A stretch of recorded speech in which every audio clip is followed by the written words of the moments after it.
दोस्तों आज के दिन की कहानी की बात करें तो आज के दिन की कहानी की शुरुआत होती है बिहार की राजधानी पटना से 60 किलोमीटर दूर एक थाना पड़ता है, बख्तियारपुर थाना।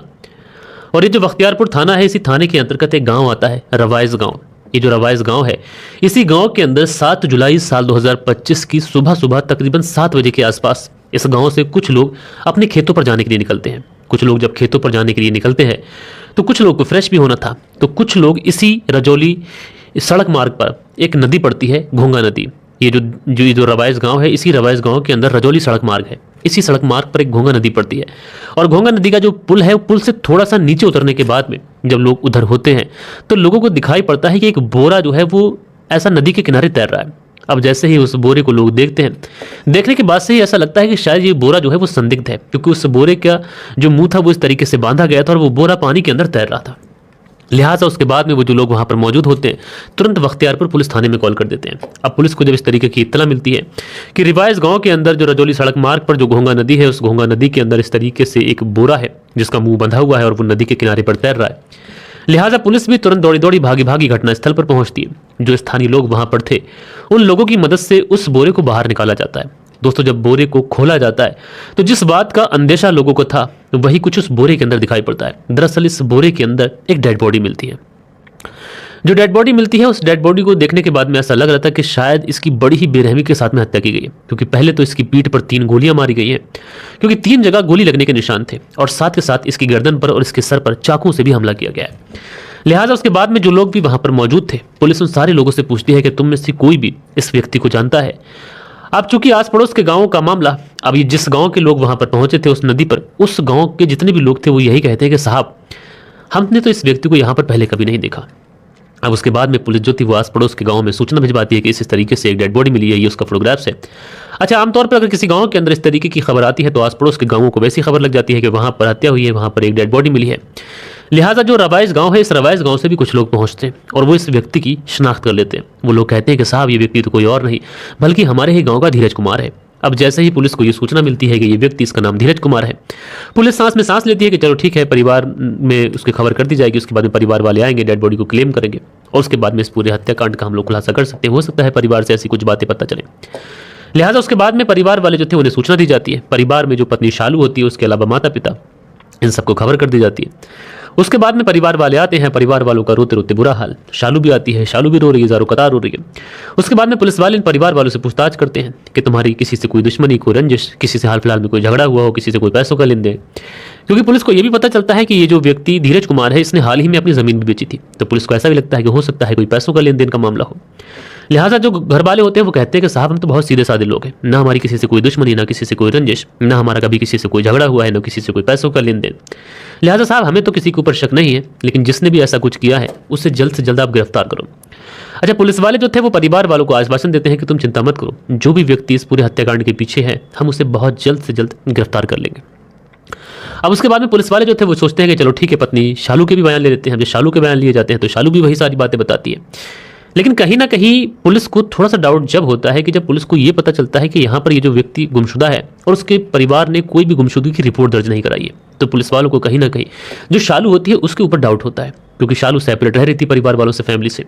तो ऐसे में पति अगर गुमशुदा है तो पति की गुमशुदगी की रिपोर्ट या तो परिवार वालों को वो बताती या फिर पुलिस थाने में जाके बताती। लिहाजा शालू के जो बयान थे ये भी थोड़े से इधर थे। उसके बाद में पुलिस वाले जो थे वो शक के आधार पर शालू को उठा लेते हैं। उठाने के बाद में सीधा इसे पुलिस थाने लेके आते हैं। पुलिस थाने लाने के बाद में इससे पूछताछ की जाती है। शालू थोड़ी देर तक तो पुलिस को घुमाने की हर कोशिश कर लेती है, लेकिन थोड़ी ही देर के बाद में जब पुलिस वाले शालू के इस चाल को, इसके बदलते हुए बयानों को समझ जाते हैं, तो उसके बाद में पुलिस वाले शालू के ऊपर सख्ती दिखाते हैं। और दोस्तों जब पुलिस वाले शालू के ऊपर सख्ती दिखाते हैं तो एक ऐसी कहानी निकल के आती है जिस कहानी को सुनने के बाद में हर कोई हैरान है, परेशान है। दरअसल आज के इस दौर में बहुत सारे केसेस ऐसे देखने को मिल रहे हैं जिसमें जो पत्नियां हैं वो अपने पति की हत्याएं करा रही हैं। इस बेसिस पे भी पुलिस को शक था कि हो सकता है शालू ही इसमें इन्वॉल्व हो। लिहाजा शालू बताती है कि अब से लगभग 3 महीने पहले की बात है और मैंने और धीरज ने प्रेम विवाह किया था। धीरज और शालू की जब मुलाकात हुई थी तो दोनों एक दूसरे से बेइंतहा मोहब्बत करने लगे थे। दोनों एक दूसरे से मोहब्बत तो करते थे लेकिन घर पे बात करने से कतराते थे। अब धीरज अपने फैमिली वालों से शालू के बारे में बात भी करता है, लेकिन धीरज के जो फैमिली वाले होते हैं वो शालू से शादी करने के लिए साफ तौर से इनकार कर देते हैं। धीरज जो था वो शालू से बेइंतहा मोहब्बत करता था, इसलिए वो परिवार के अगेंस्ट जाकर शालू से शादी करता है और उसके बाद में ये घर परिवार से दूर लगभग 2 से ढाई महीने रहता है। उसके बाद में अपने घर वापस आता है। धीरज कुमार जो था ये पैर से विकलांग था और उसकी जो पत्नी शालू थी, इसकी उम्र लगभग 22 साल के आसपास थी। उसके बाद में ये लोग घर वापस आ जाते हैं। घर आने के बाद में सेपरेट रहने लगते हैं, सारी चीज़ें बढ़िया तरीके से चलने लगती हैं। अब धीरज कई कबार बार घर से बाहर भी जाता।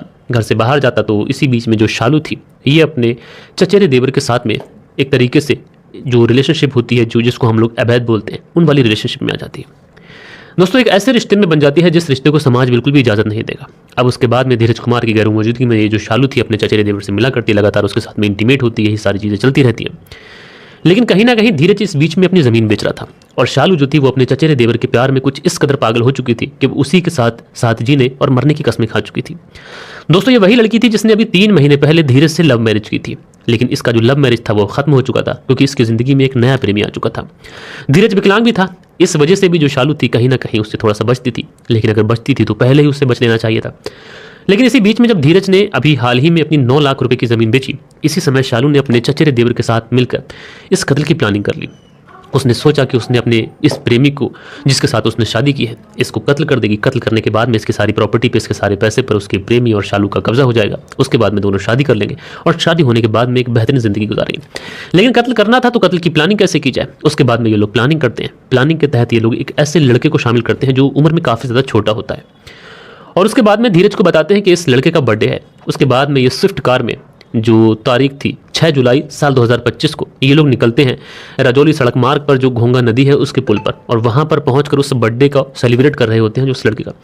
लेकिन इससे पहले ही उन्होंने उस धीरज की सुपारी दे रखी थी, और उस समय वो व्यक्ति भी वहाँ पर पहुँच जाता है। उसके बाद में ये लोग गोली मारते हैं उसको, एक नहीं बल्कि 3 गोलियाँ मारते हैं। जब 3 गोलियां लग जाती हैं, धीरज वहीं पर गिर जाता है। उसके बाद में जब वो गिर जाता है तो शालू संतुष्ट नहीं होती है। फिर उसके बाद में ये अपने प्रेमी से कहती है कि शायद ये अभी मारा नहीं है। उसके बाद में उसका जो प्रेमी था वो लगभग चाकुओं से उसके सर पर वार करता है। एक नहीं, अनगिनत चाकू उसके सर पर, उसकी गर्दन पर मारे जाते हैं। जब इनको लग जाता है कि धीरज कुमार की पूरी तरीके से मौत हो चुकी है, उसके बाद में चूंकि ये अपनी स्विफ्ट गाड़ी में एक बोरी पर रख कर ले गए थे, उसके शव को उस बोरे में भरा जाता है और ये जो घोंगा नदी है, इसी नदी के अंदर फेंक दिया जाता है। उसके बाद में ये लोग जाते हैं वापसी से अपने घरों में सेटल हो जाते हैं। इनको लग रहा था कि जिस प्लानिंग से उन्होंने कत्ल किया है, शायद इस बारे में किसी को सूचना या फिर किसी को कानो कान खबर नहीं होगी। लेकिन दोस्तों, जिस तरीके की इनकी प्लानिंग थी बहुत ही साधारण, बहुत ही घटिया थी। और उसके बाद में जब 7 जुलाई साल 2025 को गांव के कुछ लोग उस नदी किनारे फ्रेश होने के लिए जाते हैं, तो कुछ लोगों की नज़र इस डेड बॉडी पर पड़ती है। जब नज़र डेड बॉडी पर पड़ती है तो उसके बाद में पुलिस को इन्फॉर्म किया जाता है। पुलिस पहुंचती है, उसके बाद में तफ्तीश की जाती है। पत्नी जो शालू होती है उसकी गतिविधियां कुछ संदिग्ध पाई जाती है। पुलिस जब उससे अरेस्ट करके जब सख्ती से पूछताछ करती है तो जो शालू थी अपना जुर्म कबूल कर लेती है। और जुर्म कबूल करने के बाद में जो कहानी सुनाती है, वो कहानी मैंने आप लोग को सिलसिलेवार तरीके से सुनाई है। दोस्तों, आज के इस दौर में ना तो अरेंज मैरिज सक्सेसफुल दिखाई पड़ रही है, ना आप लोग को लव मैरिज सक्सेसफुल दिखाई पड़ रही है। इसके पीछे महज रीज़न इतना सा है कि इंसान अपने दिलो दिमाग को एक जगह फिक्स कर नहीं रख पा रहा है, और इंसान को हमेशा बेहतर की तलाश है। इसलिए ये जो रिलेशनशिप शादी के साथ में बाद में बन रही है, ये पूरी तरीके से समाज को एक तरीके से कलंकित कर रही है। बल्कि मैं कहूँ, कोरोना के बाद में अगर सबसे बड़ी महामारी दुनिया के अंदर कोई है तो वो है अवैध रिलेशनशिप, यानी नाजायज़ ताल्लुकात। बहरहाल दोस्तों, आप लोग इस पूरी स्टोरी के बारे में आप लोग क्या कहना चाहते हैं, अपनी राय नीचे कमेंट्स बॉक्स में ज़रूर से ज़रूर दीजिएगा।